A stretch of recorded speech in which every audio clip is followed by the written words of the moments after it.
News 7 Tamil, பொறுப்பும் பொது நலமும். செவ்வாய் கிரகம் செல்வதற்கான மார்ஸ் 1 என்ற அமைப்பு உலகெங்கிலும் இருந்து 100 பேரை இறுதி சுற்றிற்கு தேர்வு செய்துள்ளது. இதில் அமெரிக்கா மற்றும் துபாயைச் சேர்ந்த 2 இந்தியர்கள் உட்பட கோவையைச் சேர்ந்த கல்லூரி மாணவி ஸ்ரதா தேர்வு செய்யப்பட்டிருக்கிறார்.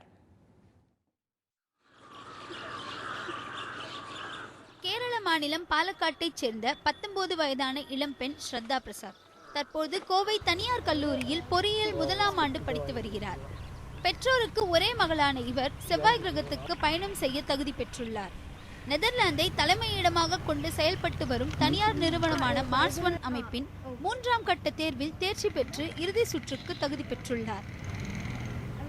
அப்ளை பண்ணும்போது எனக்கு ரொம்ப டென்ஷனாக இருந்தது. அப்போ நான் வேண்டான்னு தான் சொன்னேன். ஆனால் அவள் பாட்டுட்டு அப்ளை பண்ணிவிட்டு ஒவ்வொரு ரவுண்ட்ஸும் அவளே செஞ்சுட்டு இருந்தேன். ஆனால் இப்போ ரொம்ப ப்ரவுட் ஃபீல் பண்ணுறது, ஏன்னா எல்லாருக்கும் கிடைக்கிற ஆப்பர்ச்சுனிட்டி இல்லை இது. அப்போது ஆனால் அட் த சேம் டைம் எனக்கு கொஞ்சம் வருத்தமாக இருக்குது. ஏன்னா ஒரே பொண்ணு. அப்போது இது ஒன் வே ட்ரிப், அதுதான் என்னோடய டென்ஷன்.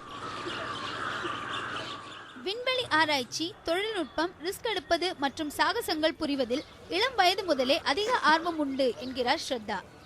செவ்வாய் கிரக பயணத்தில் இவை அனைத்தும் இருப்பதால் இந்த பயணத்தின் மீது ஆர்வமாக இருப்பதாகவும் கூறியிருக்கிறார் ஸ்ரத்தா. உலகம் முழுவதும் இருந்து மார்ஸ் 1 அமைப்பிற்கு 2,02,586 பேர் செவ்வாய் பயண திட்டத்திற்காக விண்ணப்பித்திருந்தனர். இதில் உடல் திறன், மனத்திறன் போன்ற தேர்வுகள் நடத்தப்பட்டு 100 பேர் தகுதி பெற்றுள்ளனர். பல திறமைசாலிகள் கலந்து கொண்ட போதிலும் தான் தேர்வு செய்யப்பட்டது மகிழ்ச்சி அளிப்பதாக கூறுகிறார் ஸ்ரத்தா. There is also a little, a sense of ஒரு பக்கம் எனக்கு சந்தோஷமாவும் இருக்கு, ஒரு பக்கம் பயமாவும் இருக்கு. இறுதியா என்னோட கனவு இப்ப நிறைவேறி இருக்கிறதுல எனக்கு ரொம்பவே சந்தோஷமா இருக்கு. Training, so it's very exciting as well as scary at the same time. குடும்பத்தையும் நண்பர்களையும் பிரிந்து செல்வது கடினமான ஒன்றுதான். ஆனால் இது வாழ்க்கையில் ஒரே முறை மட்டுமே கிடைக்கும் வாய்ப்பு. இதனை நழுவ விடக்கூடாது என்கிறார். மேலும் இறுதி சுற்று செவ்வாய் கிரகத்தில் எந்த வசதிகளும் இல்லாமல் வாழ்வதற்கான ஒரு ஒத்திகை போல் இருக்கும். இதில் நிச்சயம் வெற்றி பெறுவேன் என்ற நம்பிக்கை தெரிவிக்கிறார். Shirley, news 7 Tamil, Kovai.